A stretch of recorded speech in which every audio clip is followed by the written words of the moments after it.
আমি কিন্তু নিজেরে রাজাকারের সন্তান বলি, আমি রাজাকার পরিবারের বলি, এগুলি বলি কেন বলি জানেন? চালাক, তাই বুদ্ধিমান এই জন্য বলি। কারণ ধরেন আমার বাপ যদি রাজাকার হইতো, আমার বাপ বিভিন্ন ঘর থেকে বাঙালিদেরকে তুলে নিয়ে পাকিস্তান ক্যাম্পে নিয়ে আসতো, তাহলে কি হইলো?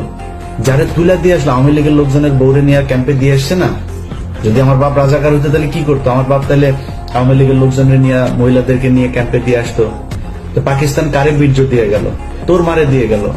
আওয়ামী লীগের মারদের পেটের মধ্যে বীর্য পয়দা হয়ে এখন ছাত্রলীগ যুবলীগ হয়েছে, আর বাকিগুলি হয়েছে ক্যাম্প ওই সীমান্তের ওই পারে গেছিল, ওগুলির পেটের মধ্যে দাদারা দিয়ে দিয়েছে, যেগুলি এখন জয় বাংলা জয় বাংলা করে।